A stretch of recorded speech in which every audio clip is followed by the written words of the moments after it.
I never thought a broken garage door would start a war inside my own neighborhood. I never thought the people who spent years telling everyone they controlled the community would eventually come back to my house asking for my permission. And I definitely never imagined that a $70,000 pool could become completely useless because the one thing keeping it alive was sitting inside my garage. My name is Ethan Cole.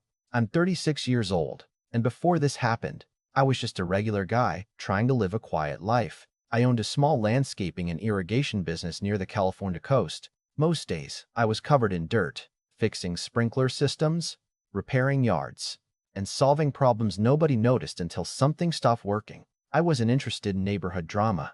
I wasn't the guy who argued at HOA meetings. I just wanted peace. I lived in Harbor Pines, a small coastal community with 48 homes and a beautiful resort-style pool everyone loved. The HOA constantly talked about that pool. They called it the heart of the neighborhood. They spent thousands maintaining it and used it as proof that Harbor Pines was one of the best communities around. But there was one thing almost nobody knew. The equipment controlling that pool was inside my garage. The circulation pump, filtration controls, and chemical system all sat against the back wall of my property. When I bought the house, the paperwork showed everything belonged to me. There was no easement, no agreement allowing unlimited HOA access. But because the system had been there for decades, everyone acted like it was automatically theirs. And for years, I let it happen. That was my mistake. At first, it was small things. A maintenance worker showing up without much notice. A message saying they needed access tomorrow morning. I ignored it because I didn't want problems with my neighbors. I thought it was just people helping each other. But slowly, helping became expectation. Expectation became entitlement. Then one Tuesday afternoon, I came home from work and saw something that immediately made my stomach drop. The side door of my garage was damaged. The deadbolt was broken. The frame had fresh marks like someone had forced their way inside. I stood there for a moment trying to convince myself there was a reasonable explanation. Maybe someone had an emergency. Maybe there was a misunderstanding. But when I opened the door, I knew exactly what happened.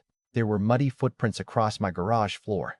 Tools had been moved. Grease marks covered the pool equipment. Someone had walked into my private property and worked on my equipment without asking me. Then I saw the note sitting on my workbench.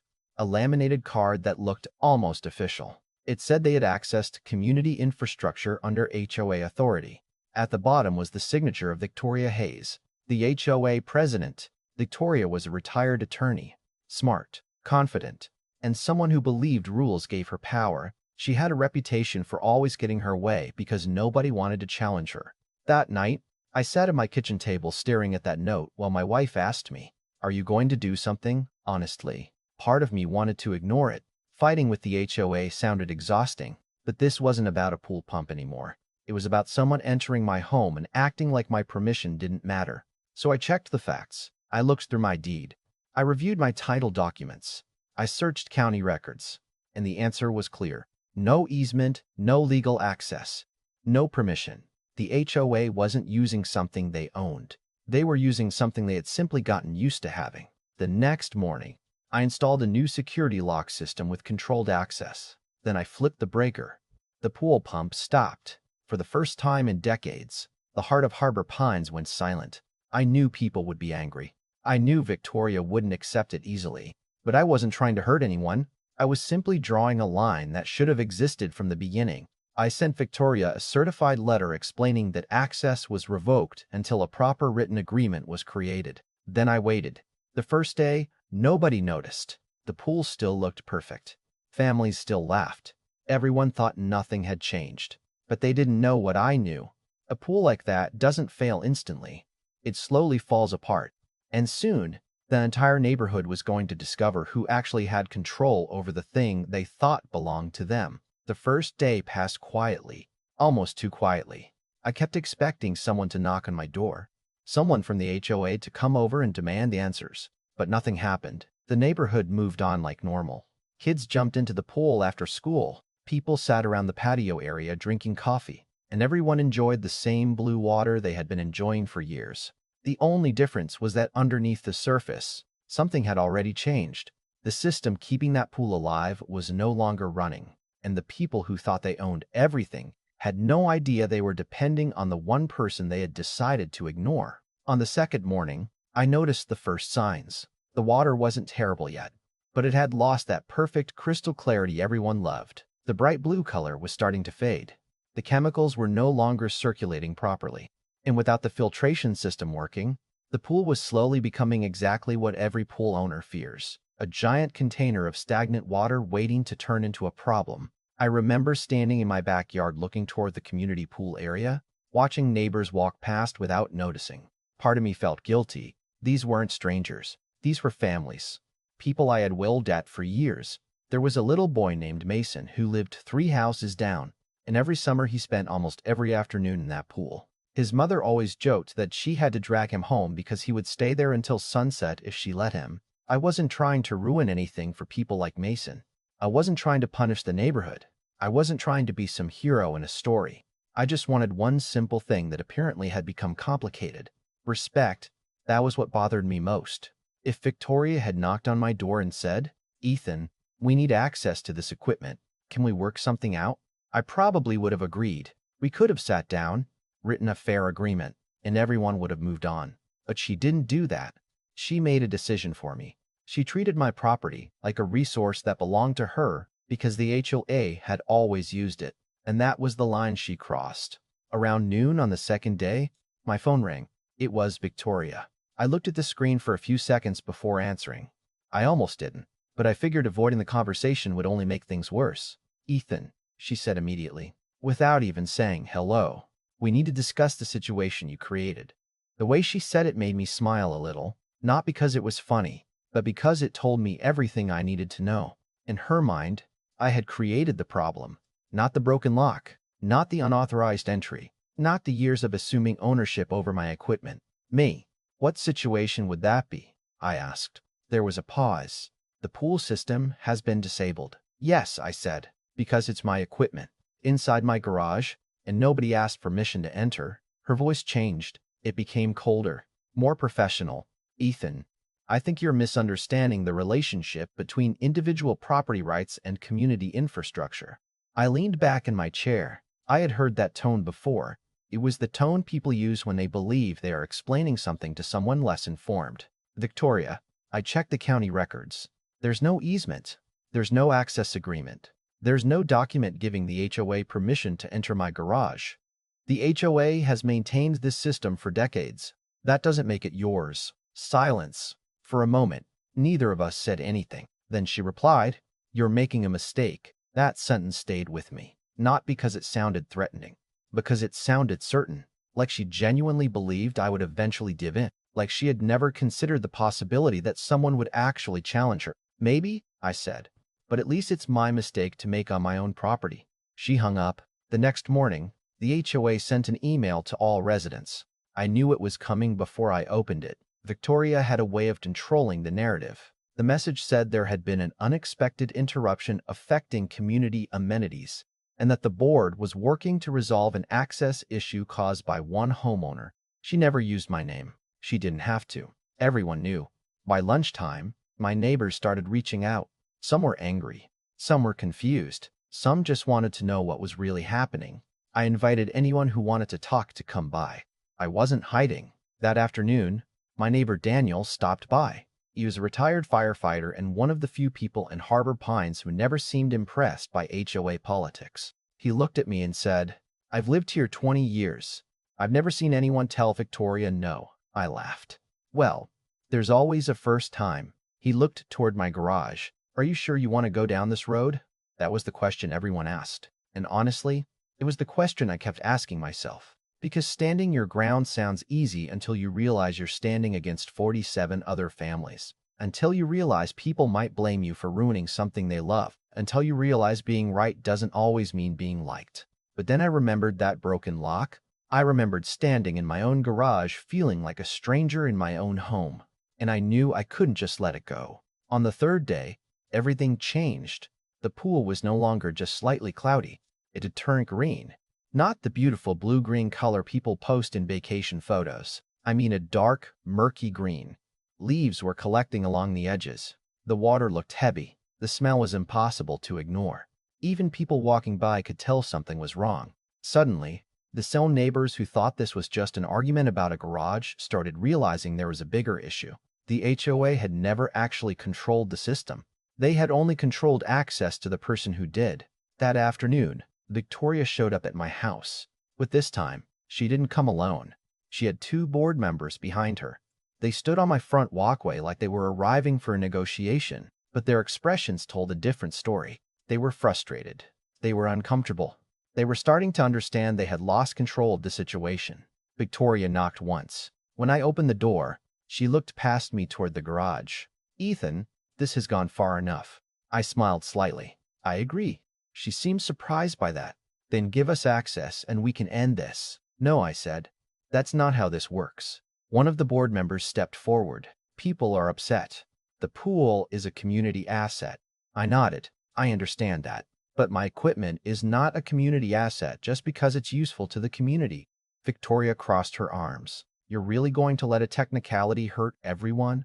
That was the moment I realized something. She still didn't understand. She thought this was about paperwork, a technicality, a loophole, but it wasn't. It was about boundaries. "Victoria," I said, "if I walked into your house because I needed something you own, would you call it a technicality when I refused to leave?" Nobody said anything. The silence was uncomfortable. Finally, she said, "What exactly do you want?" That was the first time she asked me a real question, not a demand, not an order, a question. I went inside and grabbed the folder I had prepared the night before. I handed it to her. Inside were copies of the property records, documentation of the broken lock, pictures of the damage, and a proposed agreement. She opened it. The first page explained the unauthorized entries. The second page listed a fee for every unauthorized access event. The third page was the part she didn't expect. A professional equipment access and maintenance agreement. 10 years. A monthly usage fee. A management fee. Advance notice before entry. Approved contractors only. Written permission required for any changes. In other words, the exact kind of agreement that should have existed decades ago. She flipped through the pages, then looked at me. "You can't be serious." "I'm completely serious. You're charging the HOA to access equipment that serves the neighborhood?" "No, I'm charging the HOA for using property they don't own and accessing a system they don't have legal rights to enter." Her face tightened. "This is extortion." I expected that word. Actually, I was surprised it took her that long. I calmly picked up the folder. "No, Victoria. Extortion is using threats to take something from someone. This is a contract. You can say no." She stared at me. "And what happens if we say no?" I looked toward the pool area in the distance. "Then the HOA can find another solution." She didn't like that answer, because deep down, she knew there was no easy solution. They could replace the equipment. They could rebuild the system. They could spend tens of thousands of dollars trying to move what had been installed in my garage for decades. But they didn't want that. They wanted the easy answer. They wanted the answer where they knocked on my door and I stepped aside like everyone else had. That was no longer happening. Victoria took the folder. She didn't sign anything. She didn't apologize. She simply turned around and walked away. But for the first time since this started, I saw something different on her face. It wasn't anger. It wasn't confidence. It was uncertainty. And that was when I knew the balance of power had finally shifted. Because the HOA had spent years believing they controlled the neighborhood, they were about to learn that the person who actually controlled their favorite amenity had never needed their approval at all. For the next 2 days, Arbor Pines became a completely different neighborhood. The pool that everyone used to brag about became the one thing nobody wanted to talk about. The smell started before you even reached the gate. It wasn't just dirty water anymore. It was that heavy, unpleasant smell of something that had been ignored for too long. The crystal blue pool that appeared in every HOA newsletter was gone. In its place was a dark green body of water with leaves floating on the surface and residents standing around wondering how something so expensive could fall apart so quickly. The funny thing was, I never had to explain what happened. People started figuring it out themselves. They started asking questions. Who actually owned the equipment? Why did the HOA need to break into someone's garage? Why was there no agreement in place after all these years? Those questions were uncomfortable because they exposed something nobody wanted to admit. The HOA had built an entire community system on a handshake nobody remembered making. And now that one person finally said no, the whole thing collapsed. On the 5th morning, I woke up early, made coffee, and sat on my porch watching the neighborhood slowly come alive. I expected another angry message from Victoria, another legal threat, another carefully written email designed to make me look like the problem. But my phone stayed quiet. That was unusual. Victoria was never quiet. She was the kind of person who responded to a complaint within minutes. She had opinions about everything from mailbox colors to driveway decorations. Silence was not her style. Around 10 in the morning, I saw her car pull into my driveway. This time she was alone. No board members. No folder full of HOA rules. No confident speech prepared before she reached my door. She walked slowly, almost like she was carrying the weight of every conversation we had already had. When she knocked, I opened the door. For a few seconds, neither of us said anything. Then she looked past me toward the garage and said, "I owe you an apology." I honestly didn't expect those words. Not from her. Victoria wasn't someone who admitted mistakes easily. "For what?" I asked. She looked down for a moment. "For assuming we had the right to access your property." That sentence was probably harder for her to say than any legal argument she could have made. I didn't celebrate. I didn't smile. Because at that moment, I wasn't interested in winning. I just wanted the situation handled the right way. "I appreciate you saying that," I told her. "But the apology doesn't fix the problem. We still need a real agreement." She nodded. Then she pulled out a checkbook. "The board approved moving forward with your proposal." I looked at her. "Already?" She gave a small, tired smile. "Ethan, nobody wants to explain to 47 homeowners why the community pool is unusable, because we refused to sign paperwork that should have existed years ago." That was the moment I realized this was no longer about pride. It was about reality. The HOA could keep fighting, but fighting didn't turn the pump back on. Arguing didn't clean the water.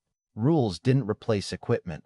They needed a solution. And finally, they were willing to have a conversation instead of a confrontation. We sat at my kitchen table that afternoon and went through every detail. The agreement was simple, but it changed everything. The HOA would pay for access to the equipment area. They would provide advance notice before anyone entered my property. Any contractor working on the system would require approval. Any changes to the equipment would require my written permission. The contract would last 10 years with a binding arbitration clause to avoid another expensive legal battle. It wasn't about controlling the HOA. It wasn't about revenge. It was about making sure everyone understood where responsibility started and where it ended. Before she signed, Victoria looked at me and said, "You know, most people would have just let us keep doing what we were doing." I nodded. "I know. Then why didn't you?" I thought about that for a second. Because the truth was, I almost did. I almost ignored it. I almost convinced myself it wasn't worth the trouble. But there's something about having someone walk into your home without permission that changes the way you see things. Because if I let it happen once, it becomes normal, I said. And eventually, people forget the difference between helping and taking. She didn't argue with that. She just signed the agreement. Then she handed me the check. The next morning, I walked into my garage and turned the breaker back on. I remember that moment clearly. After all the arguments, all the stress, all the uncomfortable conversations, the solution was actually just a switch. I flipped it. The pump started slowly. A low mechanical hum filled the room. Water began moving through the system again. It was a simple sound. But after days of silence, it felt like the entire neighborhood was breathing again. Over the next week, the pool returned to normal. The green water disappeared. The smell was gone. Families came back. Kids started swimming again. Everything looked exactly like it did before, except one thing had changed. People knocked on my door now. Maintenance workers showed up with permission. The HOA still managed the community, but they no longer treated my property like community property. And honestly, that was all I wanted from the beginning. Looking back, the strangest part of the whole experience wasn't the contract or the money, or even the argument with Victoria. It was realizing how easily people can confuse tradition with ownership. Something can happen for 20 years, 30 years, even 40 years, and people start believing that because it has always been that way, it must be right. But time doesn't replace permission. Habit doesn't replace respect. And being part of a community doesn't mean losing control over what belongs to you. I still live in Harbor Pines. I still wave at my neighbors. I still see Victoria sometimes at community meetings. We're not best friends. And honestly, I don't think either of us wants that. But there is a different kind of respect there now. Because she knows something she didn't know before. I'm not the guy who causes problems. I'm the guy who solves them when everyone else ignores them. And maybe that's the real lesson from this whole situation. Sometimes standing up for yourself isn't about fighting people. Sometimes it's about reminding them where the line was supposed to be all along. But I want to hear what you think. Was I right to shut down the pool until the HOA respected my property rights, or should I have handled it differently? If you've ever dealt with a neighborhood association, a property dispute, or someone who believed the rules only applied to other people, share your story in the comments. I read them, and I know a lot of people watching this have their own unbelievable experiences. Because sometimes the biggest battles don't happen between strangers, they happen right next door.